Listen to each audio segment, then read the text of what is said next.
What's up, landlords? Renee here. I'm about to do a landlording live. I'm getting on here late. I was going to talk about some stuff, but I'm anticipating somebody showing up, so I'm not going to be here long. I'm just trying to get into the routine of showing up live on a regular basis. Hopefully, having some back and forth. I'd like to talk to like rental tenants and landlords and talk about stuff we disagree on, because I'm tired of hearing so much, oh, that's amazing, that's agreement on every single thing, and we don't have any back and forth on stuff that people disagree on. Like for me, I don't like Section 8, and I have a lot of opinions on why I think it's bad, why you shouldn't invest in it. And I would love to talk to somebody that's like really pro Section 8 and say, hey, you tell me all the reason why you think it's good, and I'll tell you all the reason why I think it's bad, and then let's just see what happens to this. And you're probably not going to change anybody's opinion, but anybody that watches it will be like, oh, they're bringing up some good points. I never thought about that. Because a lot of times, in my experience, if somebody is telling all the good stuff, and if they're really charismatic and they're good, it's convincing. And if somebody hears it like, oh yeah, I want to do that. I remember listening to I think it's Abraham Lincoln's autobiography, and he was a humble like lawyer, man, and like everybody should listen and learn about this guy. He was really awesome. And there's a very interesting case that he won.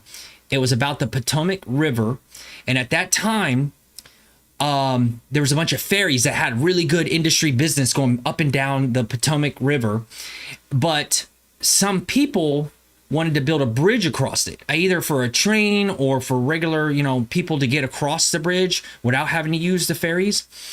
And there was the best lawyer in town that was saying, no, it's going to disrupt the industry of the ferries, and this is crap, and don't do it. He spoke for hours and hours. It seems like in the book, they made it seem like he really brought up all these great points.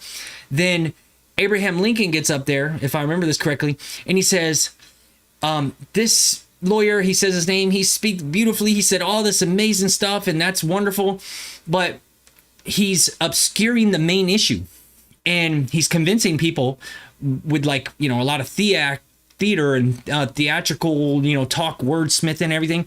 But he says basically at the fundamental point, he stayed on the beam on the main issue. We're basically trying to decide, do some people have a greater right to go up and down the Potomac on ferries? Their right is greater than those that want to go across the Potomac with a bridge. And when he said that and he sat down, he said nothing. And like, he was a very short, concise, straight on the beam. And he ended up winning the case, because that's ultimately, when you hear both sides and you could, weigh your own decision, it makes sense. It's like, oh yeah, that's right. I don't want to get distracted with all this other stuff. And my opinion is hands-off style of landlording. Do less, be more efficient, focus on one market, one specific rental type. For example, single families, and I really niche down on that. And then one specific lease in one state, so you're learning one set of laws, and you have one website and one FAQs, and like you can standardize stuff across all your rentals in one market. And too many people are getting distracted with stuff that sounds cool. Hey, short-term rentals, mid-term rentals, co-living, and all this stuff. And their focus is getting scattered. And that's just my 2 cents. But if you're just hearing me say this, who cares? It's just another person talking. Maybe it sounds good or bad to you. But if there's a back and forth, it's better that way, I think. But anyways, let me check my Zoom and see if anybody's getting on here.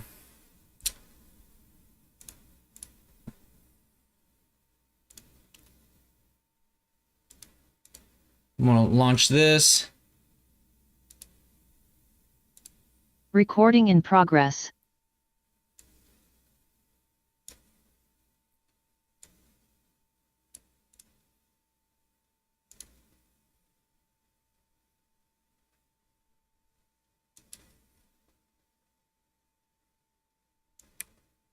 Okay. Everything's going. Let me turn on this virtual camera.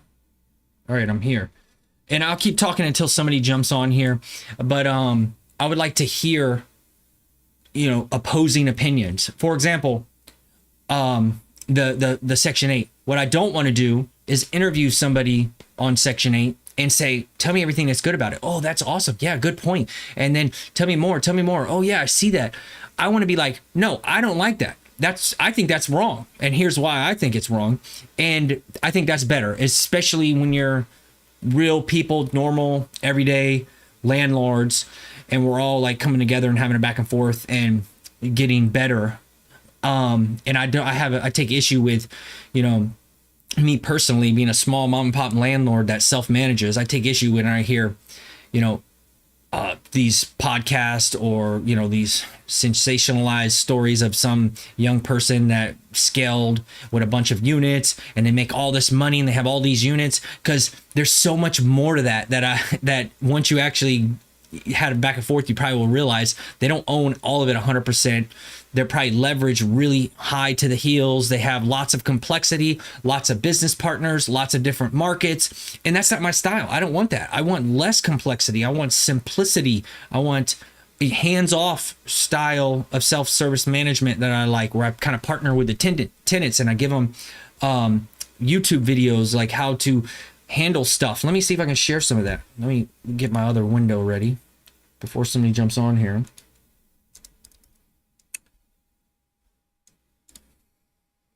All right, so what's going on here? All right, this might be better. So if you go to my YouTube channel, just at YouTube at Forever Landlord, you can click right here, this self-service. Let me see if I can zoom in. Right here. This other channel, it's an unbranded YouTube channel that I use for my tenants, and I have a lot of other material ready to make more videos. But I'll just click into it. Let's see if we can watch some of them. And you go to videos, and like, I've never promoted this at all. And this has over 200, almost 200 subscribers. And in my main one that I'm always saying, hey, follow me on Forever Landlord, I barely got 400, and I've been doing this for like over a year. And it's like, this is happening organically. So I'm showing the tenants how to clean baseboards. I'm showing them how to stop ants from getting in. And all this is straight to the point, 4K videos, no intro, no outro. I don't ask anybody to subscribe. There's, and my wife films it, and it's like over my shoulder. I try not to show my face, and she narrates it to make it more friendly. It's a woman's voice. I talk about how to change, shower heads. This is normal household maintenance that any normal person should be able to do. And you can easily help a tenant succeed. And ideally, these tenants will buy a house later. So if you show them how to do some of this stuff, it's going to be beneficial to them when they get their own house. Show them how to change a toilet seat. I standardize my toilet seats, so I can do this. I can share a video saying, hey, how to replace a toilet seat. I can mail a new toilet seat to the property and give them this video and let them change it. It's that simple. This is, how long is this video? It's like less than a minute, 46 seconds. How to change a shower head, how to reset the garbage disposal, clean baseboards, fill nail holes, reset GFCI outlets, little tips and tricks about door stops, cleaning out the garbage disposal, how to test your fire smoke COs without a ladder, and also the fire extinguisher, spray for bugs, the HVAC stuff, unclogging the drip line, flushing it, and explaining the difference between using vinegar and bleach, and changing air filters, how to lock and unlock some of these e-locks that I have. These are old ones, so I'm going to be updating this. How to use Thumbtack when they want to hire their own handyman. And you guys are welcome to use this. You can just link to these videos with your FAQs. Every landlord should have a website. It makes them look more official, and I call that the plain vanilla business advantage. Basically, you look, act, and talk like a property management company, and you are just the property manager, and you need a website. You need to look like a business. So you need to have a business address, a business domain. And I talk about this stuff in my school, and I help landlords for free in landlord school. And then I have the paid version in landlording school where it goes into exactly how I set up everything. And I show people how to, make their own websites and everything, click by click. I mean, setting up all the stuff I've learned over 10 years of self-managing my rentals from Iraq, really with like hands off. My hands were tied. I couldn't do stuff. So I had to figure out workarounds using my digital leveraging skills. And that's it right here. Let me see. Let me message somebody that said they were coming. Be sure.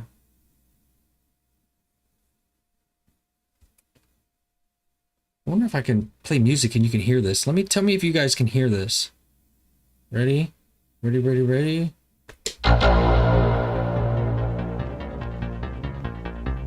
I like this song. I don't know how I found it.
I just messaged somebody that said they were coming. I'm going to find out if they're coming or not. So where was I? Talking about the self-service management, and I call it the plain vanilla business advantage, where you just want to be like a plain, vanilla, like plain business, plain regular business, nothing fancy and crazy. You don't have to have some kind of aura online where it's a super fancy website and super fancy like office and everything. I use a virtual office for my address, and I use a virtual number, and I don't answer the phone when people call. I let everything go to voicemail. And the way I have my LLC set up, I use one name. So that one number with that voicemail saying the one name that coincides with all my LLCs, it's a universal number basically. And they leave a voicemail, I digest it, and I email back. I say my primary means of communication with the, it's in the lease, is email. It serves as a record for both you and us.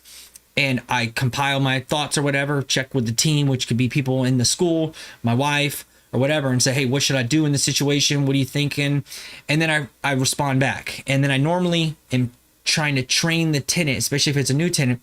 Hey, here in your lease, here's how you could have solved this problem yourself. Also on our FAQs, and then here's a link in our website that goes to the how-to videos on the YouTube channel, because the goal is to kind of give them the resources and tools to kind of understand how this stuff operates and how they can self-serve.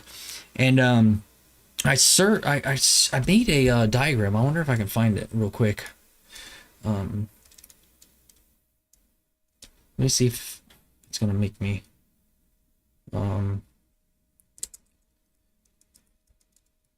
Back to the music.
All right, now I'm back. Let me share my screen and show you this diagram I made. So I talked about being connectivity to the tenant. Most landlords fail because there's a direct line to the tenant, and I used some diagrams from like electrical circuits. And I was trying to use this as an analogy. Connection between 2 points. We know this, right? And then how do you create separations between you and your tenant? You want business hours, right? Oh, my dude is here. I'm going to have to jump off here. I'll see you guys around.